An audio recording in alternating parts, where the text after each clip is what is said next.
My name is Anna Mitchell, and I'm a nurse. When people see me in my white uniform, they smile and say, "You're so lucky. You have such a noble job." They don't know what it costs to wear this smile. Every morning, I put on my uniform like armor. I tie my hair back, look in the mirror, and tell myself, "Be strong, Anna. You have to be strong again today." But behind that calm face, I'm breaking. When I first became a nurse, I was proud. I wanted to heal people, save lives, make a difference. I believed hospitals were places full of compassion. I was wrong. Hospitals aren't made of kindness. They're built from exhaustion, fake smiles, and rules that never care how you feel. I learned that the hard way, during my second year in the city hospital. It was one of those nights that never ends, 20 patients, only 3 nurses. The emergency bell kept ringing, the hallway smelled of antiseptic and blood.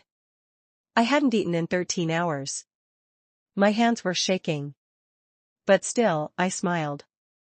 Because nurses don't cry. Nurses don't collapse. We stay strong, even when our souls can't.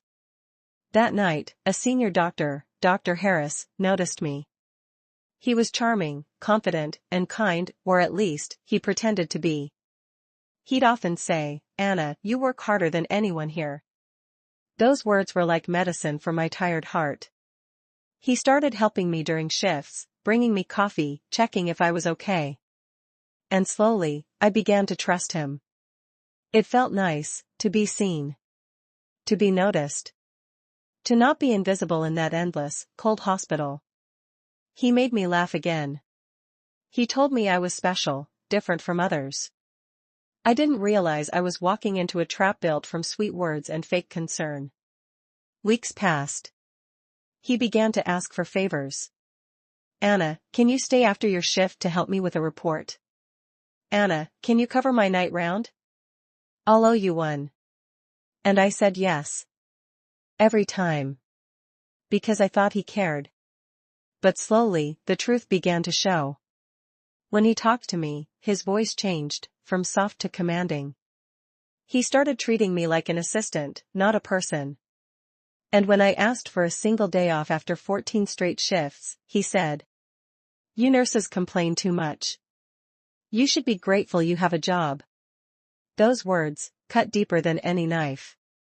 I realized then that I was not special. I was just another tool, used to make his life easier. But I kept working. Because in that hospital, you can't say no. If you do, they replace you before your locker gets cold. I watched my colleagues faint during night shifts. I saw nurses cry in the bathroom, then come out smiling again. We carried the pain of others, but no one carried ours. Still, I stayed.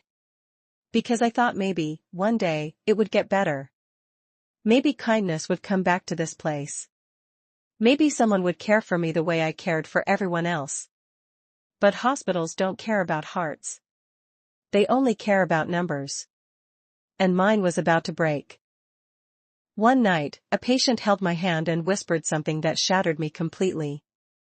That same night, I found out what Dr. Harris had really been saying about me behind my back. After that, I was never the same nurse again. That night was colder than usual. The hospital lights flickered like tired stars, and the air smelled of disinfectant and despair.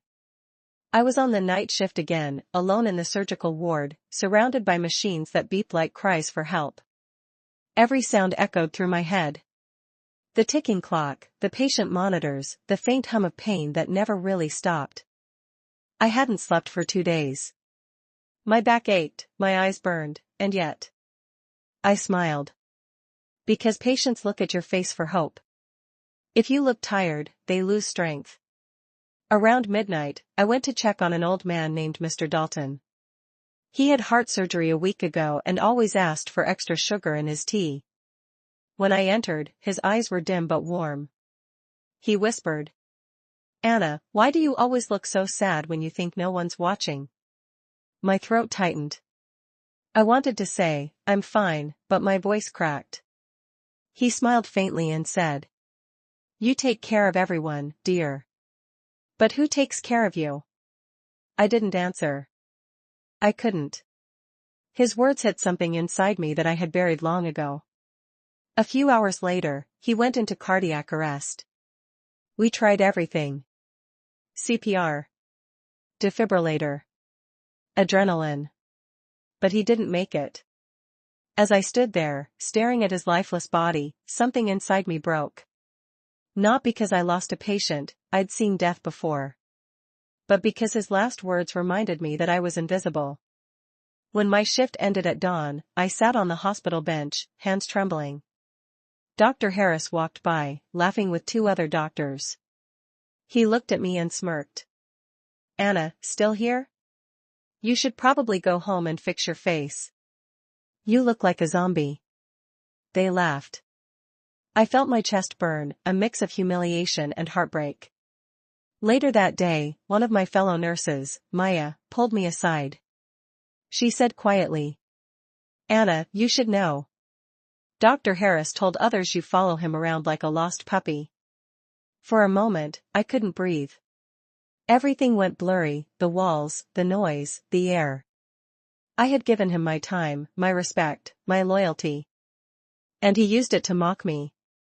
I locked myself in the supply room and cried, silently, desperately. I wanted to scream but couldn't. Because in this place, weakness is a sin. If you cry, you're unprofessional. If you speak, you're difficult. If you stay silent, you're obedient. So, I stayed silent. When I walked out, I wiped my tears and went back to work, as if nothing happened. Because that's what nurses do. We swallow pain so others can heal. Days turned into weeks. I noticed how the hospital treated nurses like disposable gloves, used, replaced, forgotten. We covered extra shifts for sick colleagues, stayed late for paperwork, smiled for patients while our bodies begged for rest. And the doctors? They got praised for every success, while we got blamed for every mistake. I began to see it all clearly, the hypocrisy, the hierarchy, the cruelty hidden behind care. Then came the day that shattered me completely. A young nurse, barely 23, fainted during her 20th straight hour on duty. She hit her head on the floor. The supervisor blamed her for not managing stress. No one asked if she was okay. I helped carry her to a bed, my heart breaking as I looked at her pale face. That could have been me. That would be me, sooner or later. But the hospital didn't stop. The machines kept beeping. The patients kept coming. And I kept smiling. That night, I stood by the window of the staff room, looking at the dark sky. Tears rolled down my face as I whispered, "Is this what my life is worth? Helping everyone but dying inside every day?" Behind me, I heard a voice. It was Dr. Harris again. He said softly, "You take things too personally, Anna. You need to toughen up." I turned around, trembling, and said, "No, doctor. You just forgot what compassion feels like." For the first time, I saw surprise in his eyes, like he didn't expect me to speak. But before I could say more, he walked away. And I knew, in that moment, I was done. The next morning, I handed in my resignation, but they refused to let me go. That same day, something happened in the emergency room that tested the last piece of my humanity. It changed everything I believed about saving lives. The next morning, I walked into the nurse manager's office with trembling hands. The paper in my grip was damp with sweat, my resignation letter.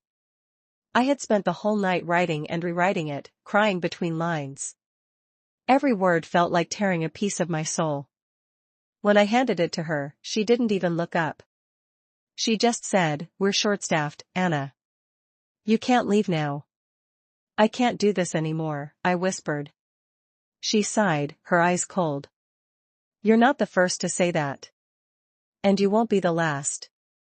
Now go back to your ward."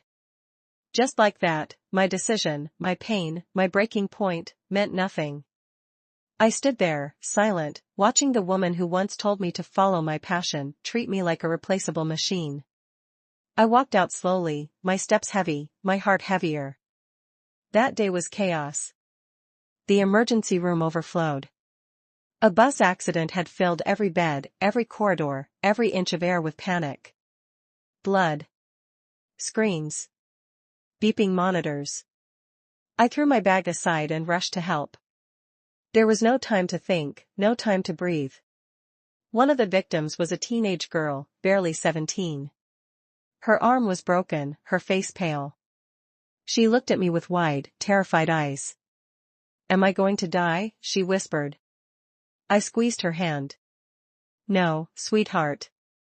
You're going to be okay." I didn't know if it was true. But I had to believe it, for her. We worked for hours. Every second felt like a war, against time, against exhaustion, against despair. Doctors shouted orders. Nurses moved like ghosts. And then I heard his voice again. Dr. Harris. He was giving instructions, loud and sharp, acting like a hero in front of the staff. But when things got messy, he blamed us. "Anna. Where's the saline? Anna. You're too slow. Anna. You're not focused." I bit my tongue until I tasted blood. Because arguing in that moment would cost a life. When the rush was over, the teenage girl was still breathing. I went to check on her again. She smiled weakly and said, "You're so kind, nurse. You remind me of my mom." That one line, it broke me in ways I can't explain. I smiled back, but tears filled my eyes. Because kindness had become my curse. Every time I cared, I lost a little more of myself. After the chaos settled, I walked into the supply room and sank to the floor. My hands were shaking. My uniform was stained with blood. Not mine. But somehow, I felt like I was bleeding inside. I whispered to myself. I wanted to save lives, but I'm losing my own. That was when Maya came in, the same nurse who had warned me before. She knelt beside me and held my hand. "Anna," she said softly, "we all feel like this sometimes. But you feel it too deeply. You care too much." I looked at her and said, "Since when did caring become a weakness?" She didn't answer. Because she didn't have one. Later that evening, I sat in the staff room again, staring at the wall clock. Every tick echoed inside me. I thought about Mr. Dalton. About the girl who reminded me of her mom. About all the nights I stayed awake while others slept peacefully. About every tear I hid behind a fake smile. I realized something cruel. Hospitals teach you how to save bodies, not souls.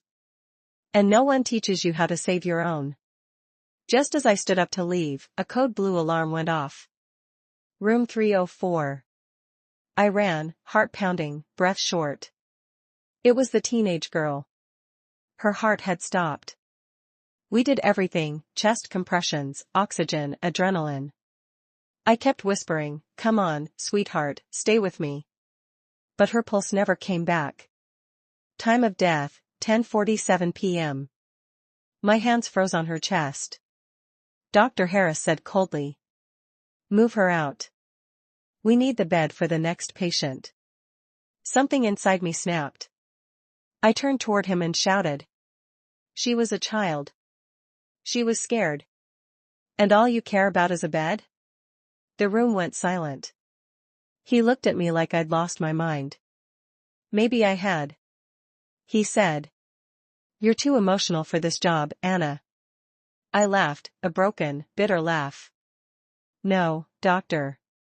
I'm just human. That's what you forgot to be." Then I walked out. No fear. No hesitation. Just the heavy truth that I couldn't do it anymore. That night, I didn't go home. I went to the hospital rooftop, where everything finally came out. My pain, my anger, my truth. And what happened next changed not just my life, but every nurse who heard my story. That night, I didn't go home. My legs carried me somewhere my heart had always wanted to scream. The hospital rooftop. It was dark, cold, and empty. The city lights glimmered below like tiny souls, flickering and fading, just like the patients I had held. Just like me. I stood there in my blood-stained uniform, the night wind wrapping around me like a cruel comfort. For a long time I said nothing. Then, I whispered to the stars. I can't do this anymore. My voice broke into the silence. I care so much it hurts. And no one cares about me. Tears rolled down my cheeks. Each one felt like a confession I'd never dared to make. I gave my youth to this place, I said, trembling. My sleep, my health, my peace, and for what? To be used, ignored, and forgotten? I thought of Mr. Dalton, the old man who had asked, "Who takes care of you?" I thought of that teenage girl who smiled through pain. And I thought of all the nurses like me, who kept breaking silently so others could survive. We were supposed to be angels in white. But no one realized even angels fall when their wings get too heavy. Suddenly, I heard footsteps behind me. It was Maya. Her eyes were swollen, she had been crying too. "Anna," she said softly, "you scared me. They said you left." I turned to her, tears blurring my vision. I did. I left, the version of me that kept pretending everything's fine. She came closer, took my hand, and whispered. "Then maybe we should all stop pretending." We sat there together on the cold floor, two nurses who had seen too much. And in that silence, I realized. We weren't weak for feeling too much. We were strong for surviving in a world that punished empathy. The next morning, I walked back into the hospital. Not as the same nurse who cried in silence, but as someone who had found her voice. I went to the manager again. This time I wasn't asking for permission. "I'm leaving," I said firmly. "And before I do, I have something to say." She frowned. "Anna." "No," I said, louder now. "I've worked here for 4 years. I've seen nurses faint from hunger, break from exhaustion, and cry alone in supply rooms. We save lives every day, but you've built a system that kills ours." Her face turned pale. But I didn't stop. "You praise doctors for their brilliance. But you forget it's the nurses who hold the bleeding hands. Who clean the tears. Who whisper hope when no one else will." Maya stood behind me, and then others joined. One nurse after another. By the time I finished speaking, the room was full. We didn't shout. We didn't threaten. We simply stood. Together. For the first time, I wasn't invisible. A few weeks later, I officially left the hospital. But my story didn't end there. I began working with a small group of nurses who wanted change. We started an awareness page, shared stories anonymously, and spoke openly about the silent suffering behind our profession. At first, no one listened. Then, one story went viral. Then another. And suddenly, people started caring.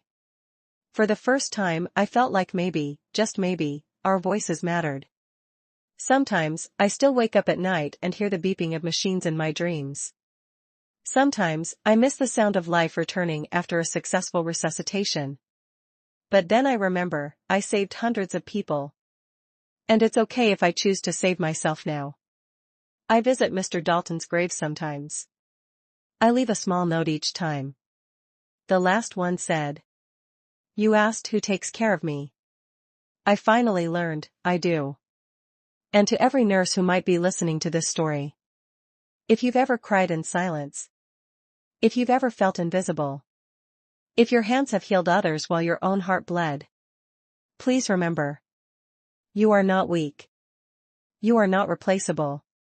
You are the heartbeat of every hospital. And the world only breathes because of people like you. My name is Anna. I was a nurse. I saved lives, but lost myself in the process. And when the world turned its back on me, I finally found the strength to say, enough. Because even angels in white deserve to be cared for too. Dove.